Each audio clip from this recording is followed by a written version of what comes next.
Welcome back to Figs Talks Fights. I'm Brian Figueredo. UFC 258 is in the books. We're going to get in the results of the main event right now. We're going to go rapid fire. So let's get on to it, all right?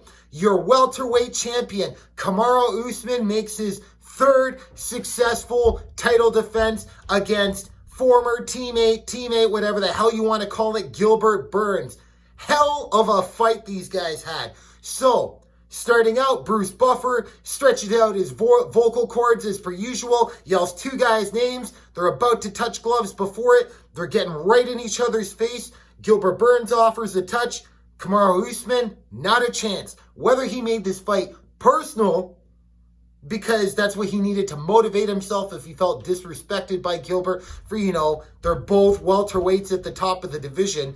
Come on, not everybody's Kane and Daniel Cormier. You gotta go for it. What are you doing this for? To get to the championship. Nonetheless, fight starts out. Gilbert Burns, for me to say he started out strong might be an understatement. Putting the pressure on Kamaru right away, going for inside and outside leg kicks, throwing as many bombs as he can. About 30 seconds into this bout, catches Kamaru Usman, poof, with an overhand right, lands right on the temple of Usman. Usman drops down for a second, goes to shoot a single on Gilbert Burns, tries to actually reach around for a double if my memory is correct. But anyhow, nonetheless, unsuccessful. Okay, they start exchanging again. Burns slips after throwing a kick. He's on his back. Kamaru Usman keeps him here anywhere from about 1.5 minutes to 2 minutes, trying to land leg kicks as much as he can. Gilbert Burns is welcoming Kamaru Usman into his guard. You can tell Kamaru wanted to take no chances on it. Obviously, Gilbert Burns is a high-level jiu-jitsu fighter. Why give him a chance? Okay, so he's landing lots of leg kicks while Burns is on his back. Every once in a while, throwing an overhand and just jumping right into the body, throwing those shots. You could tell it was affecting Burns. After taking a couple of those shots and some more kicks to his hamstring, quad, even right at the bottom of his ass there, okay, scrambles up to his feet. They exchange a little bit more. Look, however you want to score this fight or the first round, I would have actually given it to Gilbert Burns just by putting that worry into Kamaru Usman. Okay, landing a bit more heavier shots. Yes, he did spend nearly 2 minutes on his back. It was a bit of a slip, and I thought more of the damage came from Burns in this first round, okay? Doesn't matter at this point anyways. Between rounds, Burns is getting instructions to just keep getting back in there.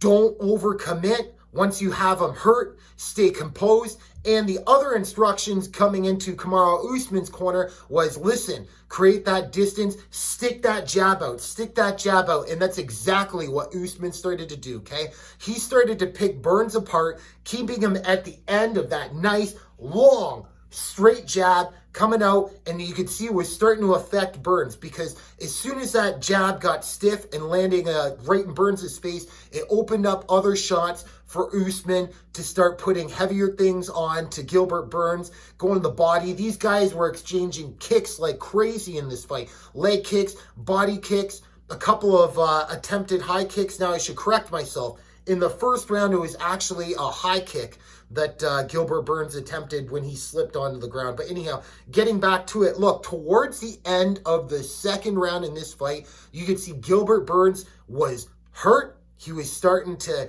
doubt himself a little bit, okay? He was getting emotional about it. Look, these Brazilians, I got a Portuguese background, grew up in Canada, but nonetheless, look, I know a lot of the culture, Brazil, Portugal, Europeans, you get emotional about this stuff. And look, I'm not trying to bring feelings into the fight game, but you could tell this guy was a little bit emotionally hurt. Like, hey man, are we friends? Are we enemies? Hey, it's the fight game, championship level. This shit happens. So end of the second round, Kamaru Usman comes out, I think in about 30 seconds into it, lands another poof, straight down the middle, beautiful stiff jab, drops Gilbert Burns.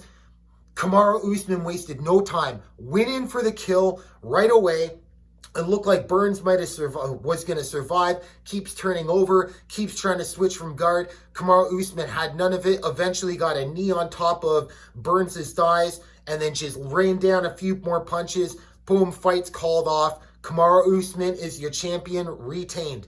Retaining his belt for the third consecutive title defense. Congratulations, Kamaru Usman. This man is the real deal. Whether you needed to figure that out last night or not, it just can't be disputed at this point, okay? I get people don't like the Masvidal fight with the foot stomps and all this, but we'll get into that in a second. So, look, emotional between the two of them, okay? And all of a sudden, Kamaru Usman's getting interviewed by Joe Rogan and is going off about Jorge Masvidal.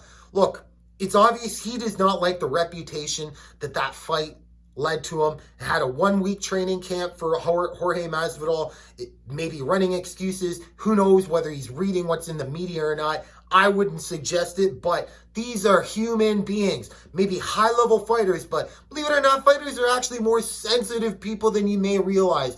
That is an ego that they have to persevere. No one can beat them down. So, he's calling out Jorge Masvidal. Looks like they're going to try to make that fight. All signs are pointing to it. Both their managers want it. They need coaches for the next season of The Ultimate Fighter, season 3,742, coming back to you this summer. Let's see how the hell it rides out. I wouldn't mind it, okay? Is there really any other clear-cut contenders at 170 pounds? Well, I mean, Leon Edwards is on an 8-fight winning streak. The problem is, his last loss was to Kamaru Usman, and poor Leon Edwards just can't catch a goddamn break. So, let's see how the division shuffles out between Edwards and Covington. If Khamzat Chimaev can ever get through the symptoms of COVID, really hoping he can pull through on this, okay? It is still a stacked division. Let's see how it runs out. Other notes on the card. Look, Maycee Barber and Alexa Grasso were in the co-main event. Poor co-main event, but what the hell can you do? We're in the COVID season, and it's not like this shit didn't happen before COVID anyways. Look, that's what happens when you have 8 million cards, or probably about 50 cards a year. Anywhere from 46 to 50, I think the UFC's putting on. The butter's going to get spread thin. But getting back to it, look, as I said into the pre-fight here, Maycee Barber needs to slow down. She has her mind set on this goal to be the youngest UFC champion, to beat John Jones's record at 23 years old. Look, Maycee Barber may very well be a UFC champion in the future, but let it get there a little bit more organically. She's trying to push it too hard. You could tell Alexa Grasso was way more comfortable on the feet. Can't forget, when she came over from Invicta, I think about 3 or 4 years ago, she was a hot prospect setting into it. When you rush these contenders way too fast, or even turn them into a contender from a prospect overnight, not everybody's going to be John Jones, because we've only seen that happen once before.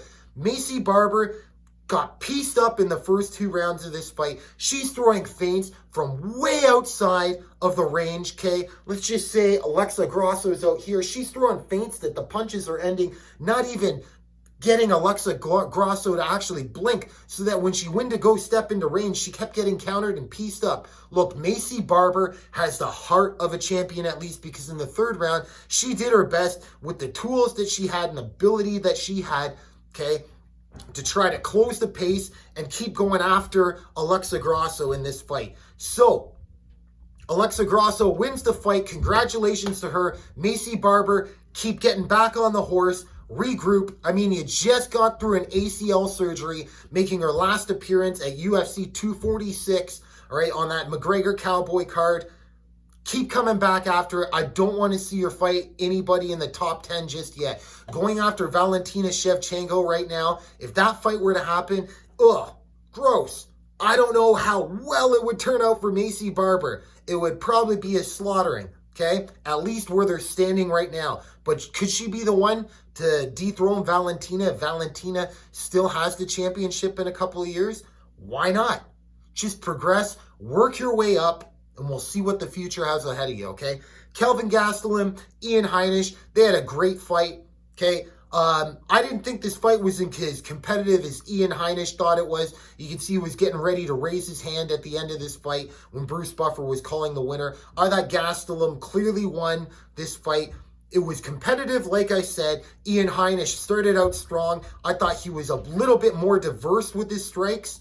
Okay, I thought Ian Heinisch would be the slicker grappler between the two of them, but Kelvin Gastelum, great scrambles. I mean, if you like grappling and scrambles where you can throw punches in between, this is a good fight to go rewatch. Okay, other than that, another great note is you had, I think, Anthony Hernandez and Rodolfo Vieira closing up the prelim card. Rodolfo Vieira takes control of this fight immediately, putting Anthony Hernandez down on his back, and you could see Hernandez was just composed, was going to let Vieira let everything out on him, finally gets his way back to his feet, starts putting a beating on Vieira, making him look like the Walking Dead. It was a zombie show. And then finally closing the show in the second round, hurting Rodolfo Vieira, once again making him look like a zombie, and actually sneaking in I believe it was a Darce choke, and then submitting the jiu-jitsu great. Good for Anthony Hernandez. It's great to see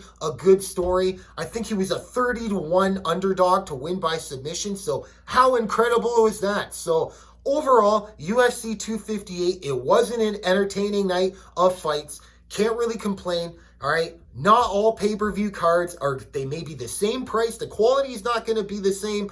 Wasn't the stack card that we got coming up in March 6th with Adesanya, Blachowicz, and Yan and Sterling and Amanda Nunes and Megan Anderson. Damn, that's going to be a stack card. But look, it was worth it. All right, I got my money's worth. I'm happy. How the hell do you think about it? Let me know. All right. If you enjoyed the content here today, though, subscribe to the channel, give it a thumbs up, all that great stuff. And until next time,